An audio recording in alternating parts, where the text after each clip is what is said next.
আজকে আমি প্রায় গুরুত্বপূর্ণ একটা বিষয়ে কথা বলবো।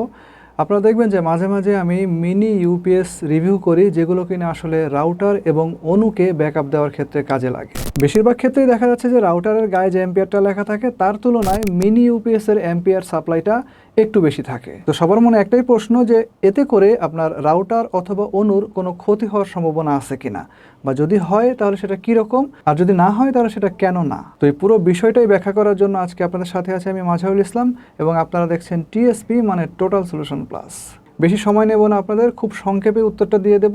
তো আমার কাছে এই মার্সরিভা KP3 এই যে মিনি ইউপিএসটা এটা আছে এখন। এটার ভিতরে আপনারা দেখবেন যে তিনটা আউটপুট আছে, সাধারণত আপনারা যেগুলো আসলে অনু অথবা রাউটারের ক্ষেত্রে ব্যবহার করতে পারবেন, এরকম তিনটা আউটপুট এখানে দেওয়া আছে। প্রথমটা হচ্ছে 5 ভোল্টের, পরেরটা হচ্ছে 9 ভোল্টের এবং তারপরেরটা হচ্ছে 12 ভোল্টের। আর একটা ইউএসবি পোর্ট আছে, এটা অবশ্য আমরা সাধারণত দেখা যাচ্ছে মোবাইল ফোন চার্জের ক্ষেত্রে ব্যবহার করে থাকি। তো 12 ভোল্টের যে পোর্টটা আছে এখানে, এটার এম্পিয়ার হচ্ছে 1.5 এম্পিয়ার, আর 9 ভোল্টেরটার হচ্ছে 2 এম্পিয়ার এবং 5 ভোল্টেরটাও কিন্তু আপনার 2 এম্পিয়ার। তো ইউপিএসটার 12 ভোল্ট যদি আমি হিসাব করি, তাহলে এখানে যে এম্পিয়ার আছে সেটা যে কোনো ধরনের, ধরেন আপার মিড লেভেলের ডুয়েল ব্যান্ডের রাউটার অথবা ওয়াইফাই 6 এর যে কোনো রাউটার চালানোর জন্য দেখা যাচ্ছে মোটামুটি ঠিকই আছে। বাট অনুর ক্ষেত্রে আপনার ভোল্ট 12 হইলেও ওখানে এম্পিয়ার কিন্তু 0.5 থাকে, অর্থাৎ অনুর গায়ে যে রেটিং সেটা হচ্ছে 0.5, আর এখানে যেটা আছে সেটা কিন্তু 1.5। অনুর তুলনায় এখানে কিন্তু 1 এম্পিয়ার বেশি দেওয়া আছে। তো মূল প্রসঙ্গটা হচ্ছে ওখানে যে হাফ এম্পিয়ার বদল এখানে যে 1.5 এম্পিয়ার দিচ্ছে, এতে আসলে ওই ডিভাইসটার কোনো ক্ষতি হবে কিনা।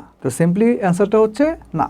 দেখেন, ভোল্টেজ হচ্ছে কোনো সার্কিটের দুই পাশের বিভব পার্থক্য, অর্থাৎ আপনারা এটাকে পোটেনশিয়াল ডিফারেন্স বলতে পারেন। তো বিভব পার্থক্যের এই বিষয়টা নিয়ে আসলে ব্যাপক ব্যাখ্যা দেওয়ার অবকাশ আছে, বাট আজকের বিষয়টা যেহেতু এম্পিয়ার ভিত্তিক, সুতরাং আমরা ওই দিকে আর যাচ্ছি না। তাহলে এম্পিয়ারটা হচ্ছে কি? এম্পিয়ারটা হচ্ছে আপনার একক সময়ে একটা উৎস থেকে একটা গন্তব্যের দিকে একটা নির্দিষ্ট সময়ের মধ্যে কতটুকু ইলেকট্রিসিটি ফ্লো হইলো তার পরিমাপ, অর্থাৎ ইলেকট্রিসিটির উৎস থেকে আপনার গন্তব্য পর্যন্ত যে ইলেকট্রিসিটি প্রবাহের রেট, এই রেটটাকে বলা হয় অ্যাম্পিয়ার। যাই হোক, সবসময় আপনারা মনে রাখবেন যে ভোল্টেজের যে বিষয়টা, এটা কম বেশি মোটামুটি আপনাকে একই রকমই রাখতে হবে। অর্থাৎ ধরেন যে আপনার একটা ল্যাপটপ 19 ভোল্টে চলে, আপনি সেখানে ধরেন যে 21 ভোল্ট বা 22 ভোল্ট দিতে পারেন।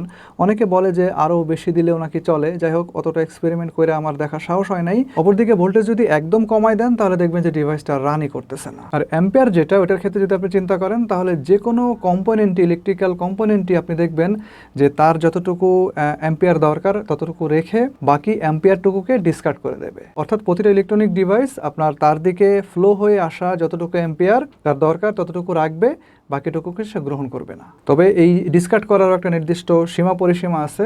আপনি চাইলে একটা ডিভাইস ধরেন 2 এম্পিয়ারে চলে, আপনি তাকে 7 এম্পিয়ার 8 এম্পিয়ার ঢুকাই দিতে পারবেন না। এতে করে তার যে কম্পোনেন্ট, সেই কম্পোনেন্টটা জ্বলে যাওয়ার সম্ভাবনা আছে, এবং ধীরে ধীরে সেই কম্পোনেন্টের যে লংজিভিটি যদি জ্বলে নাও যায়, তাহলে সেই লংজিভিটির উপরে এফেক্ট পড়বে, এবং দেখবেন যে সেটা উইদিন দ্য শর্ট টাইম অথবা উইদিন দ্য লং রান সেটা কিন্তু আর আপনার সাস্টেন করবে না। সেই ডিভাইসটা দেখবেন যে আস্তে আস্তে নষ্ট হয়ে গেছে। আরও বেশি যদি আপনি এম্পিয়ার ওর উপরে চাপাই দেওয়ার চেষ্টা করেন, তাহলে খুব সম্ভবত আপনি লাঞ্চে ওই দিন ফ্রাইড চিকেনের বদলে ফ্রাইড অনু খাওয়ার সম্ভাবনা আছে।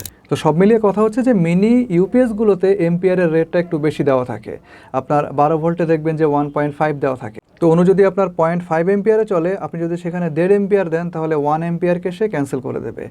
এতটুকু ক্ষমতা একটা সার্কিটের থাকে। তবে আমি অনেক আপনার ইলেকট্রিক্যাল ইঞ্জিনিয়ারের সঙ্গে কথা বলছি যে একটা নির্দিষ্ট কোনো কম্পোনেন্টকে আসলে কতটুকু ভোল্টেজ, কতটুকু এম্পিয়ার দিলে সেটা জ্বলে যাবে, এই জিনিসটা আসলে বলা কঠিন।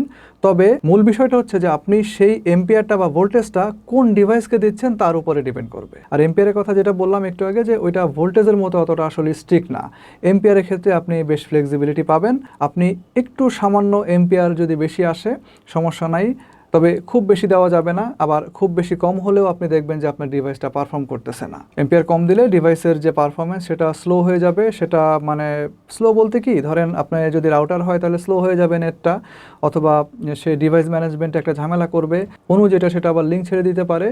সো এম্পিয়ার কম দেওয়া যাবে না, অর্থাৎ বেশি কম দেওয়া যাবে না। আবার আপনি এম্পিয়ার বেশি দিতে পারবেন, বাট সেটা অনেক বেশিও দেওয়া যাবে না। রাউটার হোক, অনু হোক, আপনি 0.5 থেকে 1 এম্পিয়ার পর্যন্ত বা 1.5 এম্পিয়ার পর্যন্ত অতিরিক্ত তাকে এফোর্ড করাইতে পারবেন, সমস্যা নাই। তো এখনও যাদের মনে একটু সন্দেহ আছে, এখনও সন্দেহ কাজ করতেছে, তারা চাইলে আরও একটু গুগলে লেখাপড়া করতে পারেন। আই থিঙ্ক লেখাপড়া করে আপনি যতটুকু পাবেন তা অনেকটা আমার এইসব কথার সাথে সিমিলার। তো ভিউয়ার্স, আজকের ভিডিও এই পর্যন্তই। চেষ্টা করছি যে এই মিনি ইউপিএস এর যে রেটিং আছে, পাওয়ার রেটিং, এটা নিয়ে একটা মোটামুটি কনফিউশন দূর করার জন্য। ভিডিও যদি ভালো লাগে অবশ্যই ভিডিওতে লাইক দেন, চ্যানেলটা সাবস্ক্রাইব করে রাখেন। খুব শীঘ্রই আসবো নতুন কোনো ভিডিও নিয়ে, নতুন কোনো রিভিউ নিয়ে। সে পর্যন্ত সবাই ভালো থাকেন, সুস্থ থাকেন। আল্লাহ হাফেজ।